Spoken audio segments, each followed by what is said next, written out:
तो last class में हम यूनिट ऑफ रेट की बात कर चुके थे, आज हम ऑर्डर की बात करेंगे। पहले मैं डेफिनेशन लिख देता हूँ। डेफिनेशन क्या होती है ऑर्डर की? Sum of power of all concentration terms appearing in the rate law expression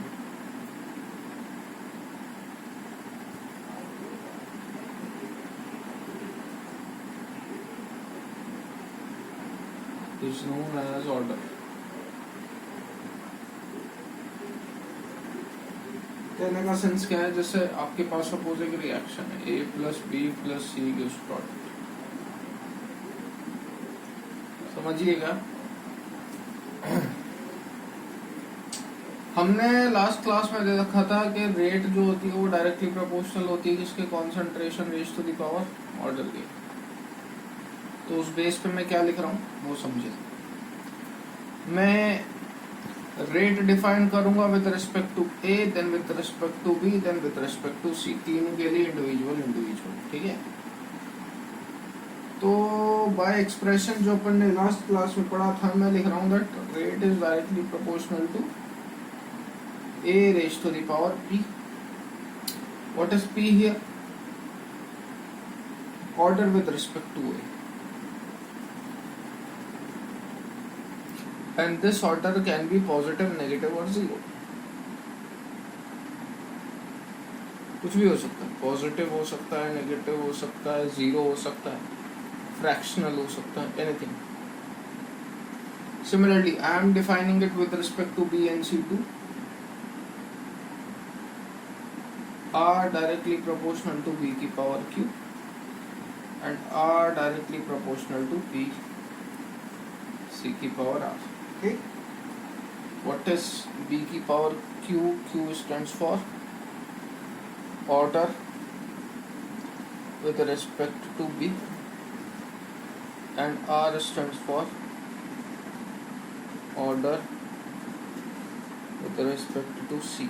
आप सीधे सीधे मतलब समझो, सकता है थोड़ी सी कंफ्यूजन हो जाए। तुम तीन लोग थे, आप तीन लोग किसी रेस्टोरेंट में खाना खाने गए, ठीक। ऑब्वियस सी बात है, बिल आएगा तो तीन जनों में स्प्लिट होता है, जनरल है ना।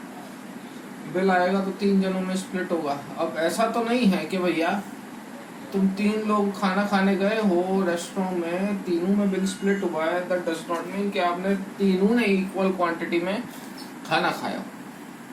सपोज ए ने ज्यादा खाया होगा, बी ने उससे थोड़ा सा कम खाया होगा, सी ने बिल्कुल कम खाया होगा। ए ने सबसे ज्यादा खाया, बी ने सबसे थोड़ा सा इंटरमीडिएट और सी ने सबसे कम खाया, ठीक है।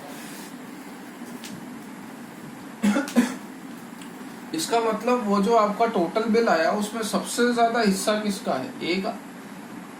उसके बाद हिस्सा किसका है? बी का। सबसे कम हिस्सा किसका है? सी का। लेकिन बटा तो तीनों में बराबर, बटा तो तीनों में बराबर। तो वो जो ओवरऑल बिल है, वो जो ओवरऑल बिल है वो है आपका ऑर्डर ऑफ द रिएक्शन। क्या बोला मैं? वो ओवरऑल जो बिल है वो है आपका ऑर्डर ऑफ द रिएक्शन। ये इतना लिख लीजिएगा, मैं फिलहाल इसे रख कर रहा हूं।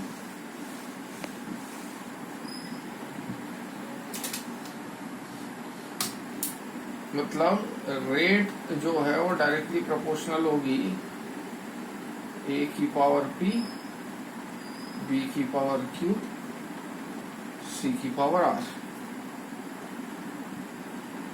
प्रोपोर्शनलिटी साइन हटाओगे तो कांस्टेंट जनरेट होगा, आर इक्वल टू के, ए की पावर पी, बी की पावर क्यू, सी की पावर आर। यही तो रेट लॉ एक्सप्रेशन था।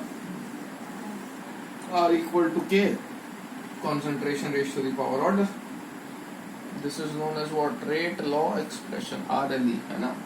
अब ये जो P plus Q plus R है, ये overall order of the reaction है बेटा, overall order of the reaction. तो इंडिविजुअल PQR क्या है?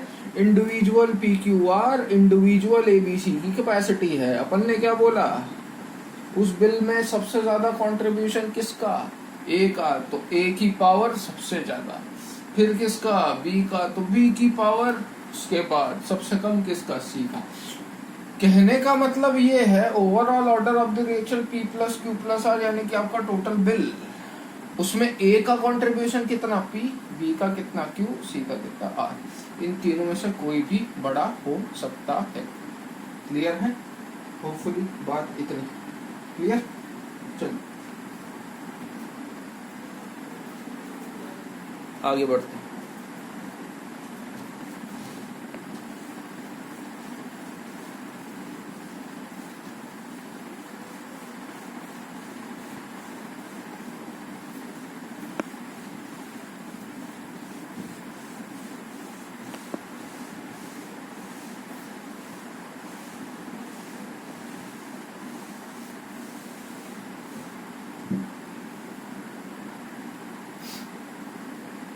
थोड़ा सवाल करिए।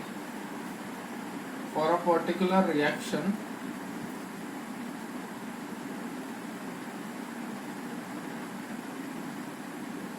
To A plus B gives product,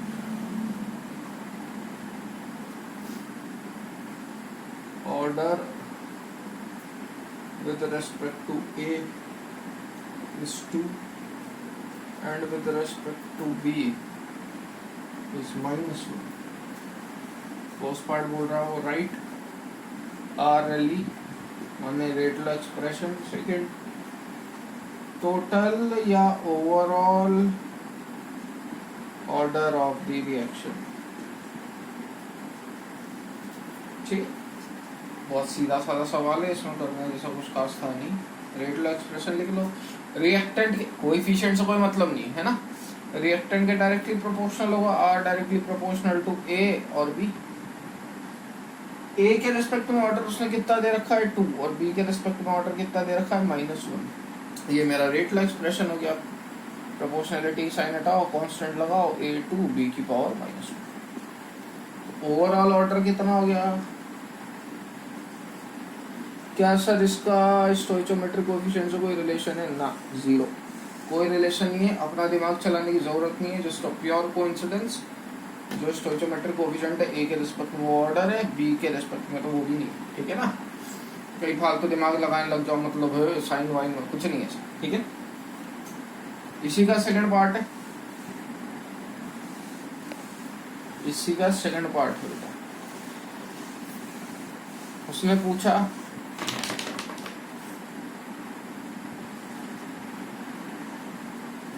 what will be the effect of rate if concentration of A is double। Rate पे क्या इफेक्ट पड़ेगा अगर मैं ए की कॉन्सेंट्रेशन को डबल कर दूंगा? तो इनिशियल क्या अपन ने रेट लॉ एक्सप्रेशन लिखा था, आई स्टैंड्स फॉर इनिशियल। ठीक है ना,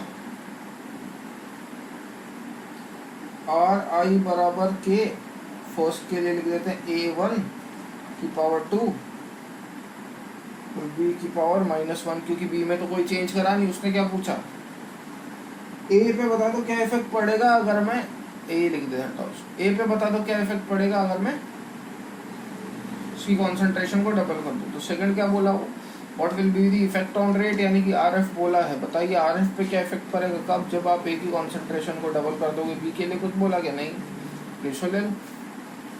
तो RI upon RF equal to K से के कैंसिल, बी की पावर -1 से बी की पावर -1 कैंसिल, ऊपर क्या बचा a2 अपॉन 4a2, a2 से a2 यानी कि स्क्वायर से स्क्वायर कैंसिल। तो RF किसके बराबर आ गया, 4RI के, यानी कि क्या, जो फाइनल रेट होगी वो इनिशियल की 4 टाइम्स होगी, यानी कि 4 गुना रेट बढ़ गई। ठीक है, इसी के बाद अपन नेक्स्ट क्लास में कंटिन्यू करेंगे, इसी क्वेश्चन के पार्ट सॉल्व करेंगे। ठीक है।